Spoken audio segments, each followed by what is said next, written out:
mic. Yeah. All I need is one mic. Yeah. All I need is one mic. Hey everybody, welcome back to One Mic, where I watch shit so you don't have to. And today I'm here to talk about Season 4, Episode 5 of HBO's Westworld, entitled Zhuangzi. So I did look up this title, but before I talk about the title, and I also looked up the pronunciation, by the way, I didn't want to be out here sounding crazy. So according to Google, that is the accurate pronunciation of that word. But before I get into the title, and I have a lot to say about mainly about the title, but I want to read the episode description as well. It was simply God is bored, which you guys heard this line in the episode. Ale utters this line when she's essentially proving how bored she is. She's toying around with the host, making them dance at various speeds, making this guy play the piano to the point where his fingers are like raw and falling apart. That was probably one of the sicker scenes I've seen in Westworld. We've seen a lot of wild shit, but that guy playing the piano to the point where his fingers are like falling apart was I could barely watch it. And then of course where she makes makes this human chair out of these humans. So I thought that was pretty cool. But that was her kind of exhibiting her boredom. But I'm going to talk a little bit more about Hale later. There's a lot to cover actually about this episode, so I want to get into it because I want to spend a little bit of time talking about the title. So the title Zhuangzi is it refers to a person, but I think also in this context it refers to something called the Zhuangzu Paradox. It's what's it called? I have it. The dream argument is what it's called. And I'm going to read, it's a few paragraphs. I'm going to get through it pretty quickly, but I want to read this to you guys because I love when shows put this amount of effort into a title. Succession does this as well.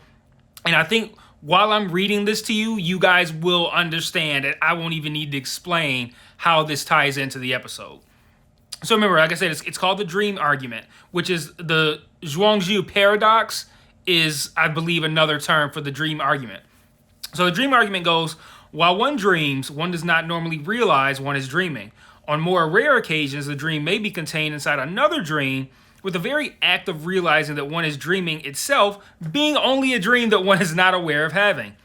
This has led philosophers to wonder whether it is possible for one to ever be certain at any given point in time that one is in fact not dreaming. That one is not in fact dreaming, or whether indeed it could be possible for one to remain in a perpetual dream state and never experience the reality of wakefulness at all. There's more, guys. And two more paragraphs. And it's the third paragraph is the one that I think really is going to help this come full circle. In Western philosophy, this philosophical puzzle was referred to by Plato and the academic skeptics. It is now best known from René Descartes' Meditations on First Philosophy. The dream argument has become one of the most prominent skeptical hypotheses. In Eastern philosophy, this type of argument is sometimes referred to as the Zhuangzu Paradox. Zhuangzi Paradox. He who dreams of this is what I'm about to read. This final paragraph is the Zhuangzi Paradox. He who dreams of drinking wine may weep when morning comes. He who dreams of weeping may in the morning go off to hunt. While he is dreaming, he does not know it is a dream, and in his dream, he may even try to interpret a dream. Only after he wakes does he know it was a dream, and someday there will be a great awakening when we know that this is all a great dream. Yet the stupid believe they are awake, busily and brightly assuming they understand things, calling this man ruler, that one herdsman. How dense! Confucius and you are both dreaming. I don't know who the you is that he's referring to. And when I say you are dreaming, I am dreaming too. Words like these will be labeled the supreme swindle. Yet after 10,000 generations, a great sage may appear who will know their meaning, and it will still be as though he appeared with astonishing speed. So like I said, I love this title because when I read that to you guys about the dream, what is the fuck? Why can't I ever remember the name of this thing? The dream argument. I'm sure in that final paragraph about the Zhuangzu Paradox that it started to come to light how this ties into the episode. And I always wonder, like, when you're making this episode, if you're the creators of the show, how do you come up with these titles? Like, you make this episode and go, I know somebody in the writer's room, like, I know the perfect thing to name this because I know all about the Zhuangzu Paradox. So But I think we're dealing with two concepts here as it pertains to the show and how the title relates to it. And the first is that the idea that you could be dreaming and not know about it. That seems to be what the humans are doing when they're being controlled by the flies. The idea that they are awake and they have free will is all an illusion. The reality is that they're dreaming and that they don't have any real free will here. They're being controlled by the flies and by Hale. And the dream concept, I think, is used in a more, I think, literal and direct sense with Christina's roommate Maya, who, again, on her loop, constantly, I woke up, I had another, you have another nightmare? Yeah, it fucking sucked. And then, like, whatever episode that was, we found out that the nightmare was about flies taking over her family and then taking over her. And the idea that one day we're going to wake up from this dream, like she's, essentially Maya is becoming an outlier, which I'm going to talk about that in a moment. But she's starting to, I think, come to the realization that her dreams are reality. So I think that is the first way in which the title, talking about dreams and feeling like they're real, and it's not until you wake up that you realize it was a dream. I think we see that in Maya, we see that in these outliers, and we see that throughout. I think that's what Hale, I think, is contending with to a certain degree. I'll be talking about that again. I'll be talking about that as well later. And the second way in which this dream argument comes into play is the idea that someone will come along in the future who's gonna enlighten you and be like, "Hey, this is all a dream, guys. Here's the reality." And I think that person is meant to be Christina or Dolores, whatever it is that you may want to call her. The question here is, what is Teddy's goal and where did he come from? It seems like his goal is to try to, I guess, help awaken Christina, like to let her kind of realize that she's the one.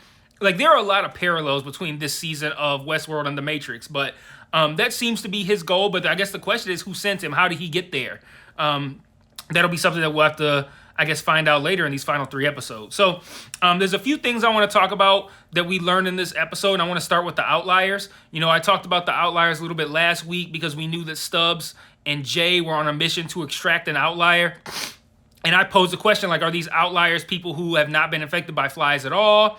Are they people who are infected by flies but are so far away from the tower that they can't be controlled? And it kind of seems to be the latter, but it could be both. Like, I don't really, like, we don't know if this crew, it's made up of Jay and C/Frankie, if these people are not infected by flies. We do know that they're far enough away that the tower can't control them because Jay says that directly to Stubbs, but we don't know if they also are not infected by flies. So I kind of look at that to mean that they are infected by flies, because if you weren't, why would you need to be a certain distance away from the tower? You could be as close to it as you want to be, but then also you could be found, so who knows? But as far as the outliers go, these are people who are no longer susceptible to the control of the flies. And when someone breaks their loop, Hale essentially starts this game. She calls it a game where she has hosts hunt down that human who seems to be regaining control of their own self. And the problem is that when these hosts come into contact with these humans, they later kill themselves. And Hale and William are under the impression that this is some sort of virus or some sort of infection that the humans are giving the host. So far, 38 of these hosts have died. C and J are part of the crew that are meant to extract this one outlier who we learned about last week, but we learned a little bit more about this week. But their crew does this, I guess, apparently routinely, like it's just a thing that they do. And like I said, Hale and William kind of look at this as like a virus, and I kind of look at it as like an awakening. Like, if you look at William in this episode, and I'm going to talk about William, but I keep giving these, I'm going to talk about this later, I promise I am, but William kind of seems like he's at that point too. It's like once you have contact with someone like that who sees the nature of reality, it can't help but impact your own vision of your own reality, especially if you're someone who is a host and you already have that knowledge. Like, like, I'm a host, I know what's going on here. But then you come into contact with these people who are no longer controlled, who, I guess for all intents and purposes, you can look at these humans the same way that we look at AI as gaining its own ability to think and coming alive or whatever, gaining sentience. that's how we look at AI, and I think that's how William is looking at these human-controlled flies. Like, your perspective is going to change if something that you look at as like a robot or a machine starts to be able to think on its own and think in a way that's a little bit more complex. And I think that's what these hosts are dealing with. They're coming across these people who they look at as robots, essentially, because they're just humans controlled by flies, and now they're seeing like, wait, these outliers are starting to see things differently and starting to present these ideas and concepts to me that are like, whoa, they're like mind-blowing. And so I think it's something of an awakening, and that these hosts are responding to it in the way that a host would. Like, I mean, like, you're really a host. And if you think about it, the whole time with hosts, Ford had a whole system to make sure that they didn't realize that they were hosts. And the whole purpose, I think, in season 1 was, the maze was kind of like a way of a host gaining sentience.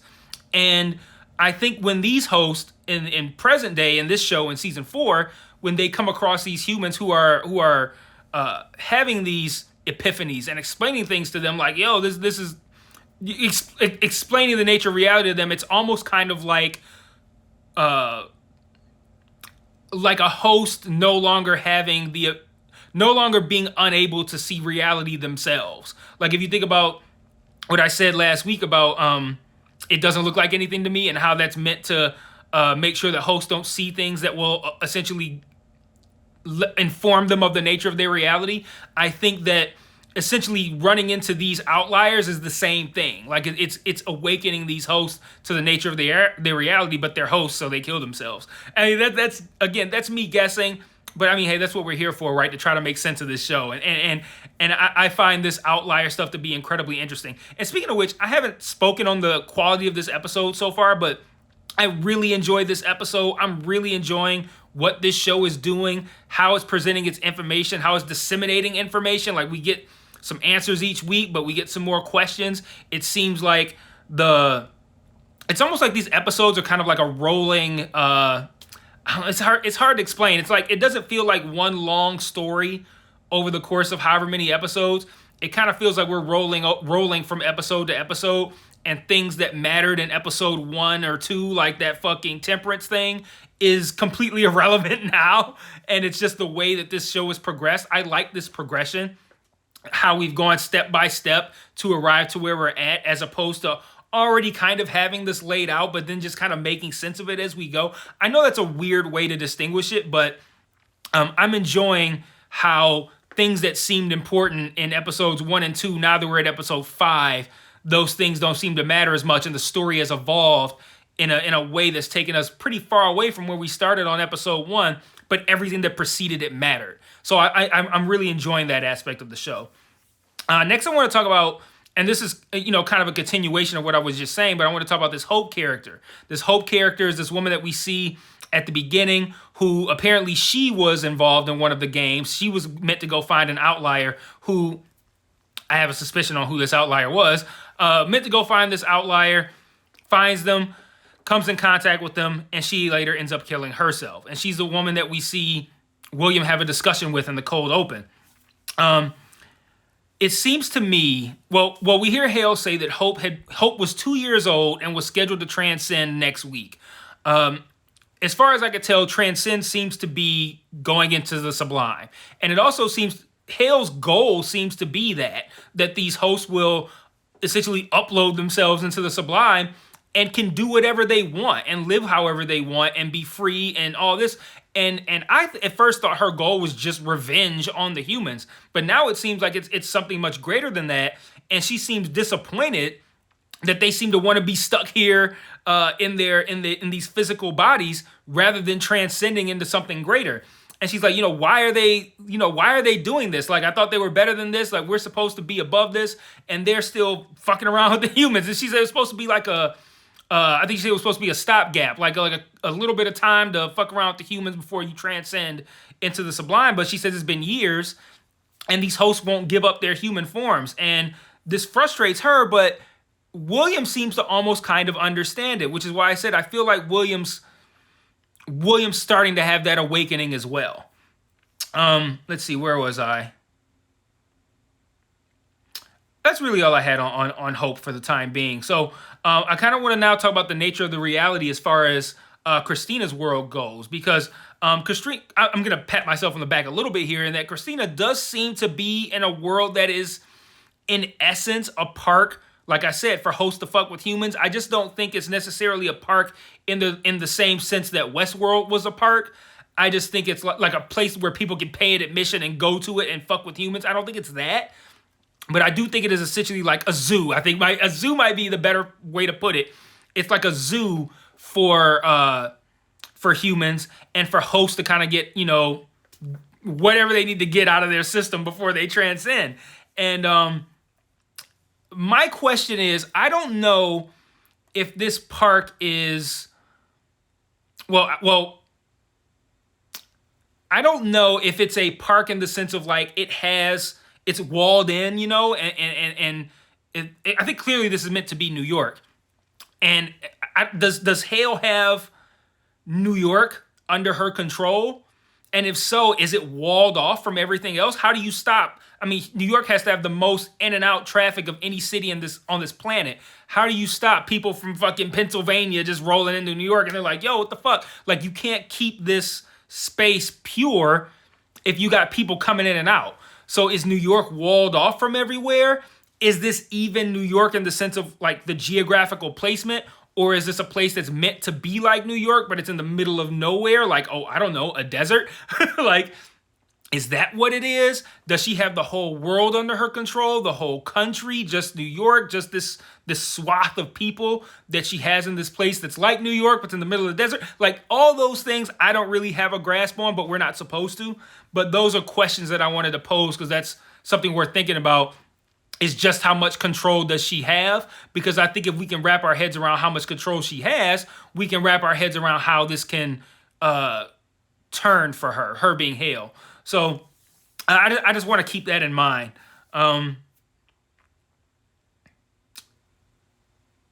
Yeah, that's all I had for that. I mentioned earlier that these humans are running on loops, just as the host did in the original season. Season 1, Christina writes all of these narratives. They even say directly that these narratives exist, these loops exist to keep these humans under control, so they don't wake up to their reality. So all of this, again, very much parallels and mirrors Season 1.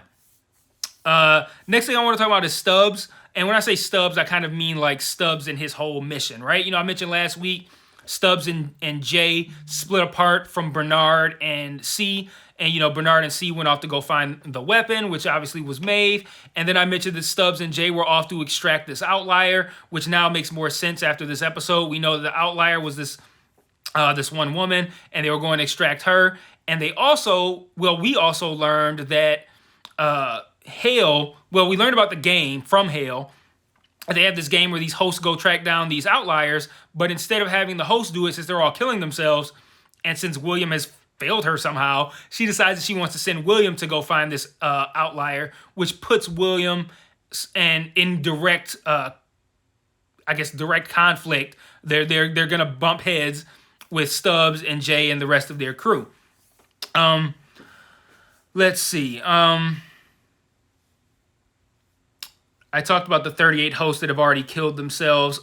It turns out that the person that they went to go extract is this woman, and she mentions that her husband was saying similar stuff before he died. So I think we're meant to assume that this woman is Peter's wife, Peter, who we saw jump off the top of that building in I think episode 2. I'm thinking who she's meant to be. And just as I said, William, and then Stubbs and his team collide. William makes the host. He makes the fly-controlled humans attack everyone. He then goes to find the woman. Just as he's about to kill her, which he spends some time not talking to her, but allowing her to talk to him, which I think, again, is him being infected with the nature of reality. He spends some time talking to her, even though that's exactly what Hale told him not to do. And right before he can kill her, Jay comes up and puts him down. But they understand that this is going to be temporary, so they all bail. They hop on a boat. They leave. So Stubbs and Jay's mission of extracting this outlier, who I assume is Peter's wife, was successful, and they get her out of there. So a couple more things before I wrap up. I want to talk about Christina a little bit. She spends a lot of this episode working her way toward the conclusion that she's writing everyone's narratives, which she arrives at toward the end of the episode. But we also learn that she's been having these weekly meetings with Hale. Hale seems to have almost like planted her in this world as almost kind of like her own spy, I think. But then she can also control the humans and control their narratives. So it's almost kind of like having a representative of yours in there to kind of like handle shit when you can't be there, which we learned that Hale doesn't like to be in there in the first place. And these weekly meetups seem to kind of be checkups for Hale, just to kind of make sure everything is cool. And she very clearly suspects that something is wrong with Christina. She even asks her directly, have you met someone? Asks the person's name. Says she has her way of making people talk, which we know that she does. And at the end of the episode, Teddy essentially tells her that she caused all this. And I wonder if that's meant to be in a more literal interpretation, in that she caused all this and created all this, in the sense that Christina is Dolores, which we still gotta wrap our heads around that. Like, is Christina essentially a new host made in Dolores' image to do what she's doing? Is it that simple? Because I know I'd been hung up on the creator saying that Christina was a human and Dolores was dead. So like that's messed with my ability to come to grips with who Christina is. But if I let that go, because these creators, particularly for this show, have a habit of lying anyway. If I let that go, the on-the-face interpretation here is that Christina is essentially a new host made in Dolores' image, and with probably a Dolores Pearl, where I don't know where that could have come from, and that she's there to do this job of controlling these humans. And then the interpretation of that Christina is behind this is the sense that, like, Hale is Dolores. So if you look at it like Hale did this, the actual interpretation of that, if you're talking to somebody who is a new embodiment of Dolores, be like, well, you did this because Dolores did this. So that's what we get at the end of the episode. Lastly, before I get into a couple of closing thoughts, I want to talk about the Man in Black, because William seems to be having a crisis as well about his purpose and who he is within this world. He talks to the real William, looking for answers, and he wonders if he's been infected by this virus too, the virus that I spoke of earlier, which is really just truly understanding the nature of reality and the human condition. Because earlier he seemed a lot more sympathetic to the hosts who were struggling to leave their bodies and transcend into the sublime. And then he comments on how humans are made how hosts are made in the human's image, and how he is made in William's image. And he seems to be having this struggle for purpose. Like, why am I here? What is my purpose? And I think William seems to be experiencing the same thing that probably caused the other host to commit suicide after coming into contact with outliers. It's not a virus. It's just a rewiring of the brain that their host pearls can't contend with.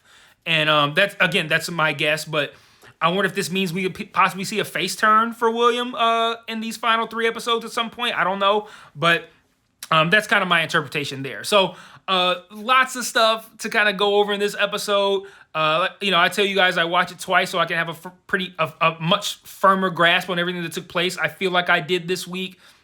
I feel like I have every week, but I'm sure there's still stuff that I'm not getting, stuff that I might be wrong about. But again, that's the purpose of this, right? To get on here, talk, share our thoughts about what we think is going on, where we think it's going. You guys can tell me I'm a fucking idiot in the comments. I'll delete it or call you a fucking idiot back. But you could do that. But we could chop it up and see what you guys think is going on. But before I wrap up, I have a couple of thoughts. I like that scene at the beginning with William talking to those 2 people in that restaurant, and how that transitioned into William kind of owning them. Like, yo, I just sat down here like 5 minutes ago. You don't even know me. You think you're somebody that you're not. Like, you're just somebody under my control. Like, he totally reads this couple. And then he gets up and leaves to deal with the host, what was her name? Hope. He gets up to leave to handle the Hope situation and says, like, I'm enjoying our conversation. And they stay there the whole time, not eating, looking like their bodies are about to shut down because they haven't eaten in however many hours maybe. And just shaking, wanting to eat but can't because they're under his control. and how he comes back later. I love that whole opening sequence. And this is something this next thing is something I haven't mentioned yet, but I love the sound that plays whenever the flies are being ordered to control the humans. That deep, like that thing. That's a super scary sound, and it gives big horror movie vibes. I love that. It's so creepy, and I love that. I liked when Hale said that she doesn't force hosts to transcend because that's what the humans would do. I like that. Well, she doesn't say that directly. She says that's what they would do. I thought that was a great line because that's exactly what we would do. What is to come of Hale picking at herself? When she put the Dolores pearl in her body, we started to see her kind of like scratching at herself, like almost as like, I don't feel right in this body because it's Dolores and she's in a different body. Now it's starting to get to a point where she's like digging her fingers into her skin and is like bleeding. Like, what's gonna come of that? Like, is she gonna like rip her arm off or something? I don't know, but it's got to have some point, right? Like, you don't show that for no reason and not have it pay off. So I'm wondering what the plan is with that. Lastly, I liked how Christina made those waiters bump into each other because we had just learned that Christina had the ability to control the people there. And when Hale was pressing her for information on Teddy, what's his name? What does he do? I can make you talk. I believe we're meant to believe that she made those waiters bump into each other and that one waiter walk off to give her an opportunity to bail on that conversation. I thought that was pretty smart. So that's all I got, I believe, for episode 5. I'm sure there's probably stuff I want to talk about that I'm forgetting, but so much is happening in these episodes that's interesting and worth talking about that is very likely that something could have been missed by me or not missed, but just something that I failed to put into my notes to talk about. So if there's anything you want to talk about that I didn't mention, put it in the comments. We can chop it up, and I will see you guys next week for episode 6. So then, peace.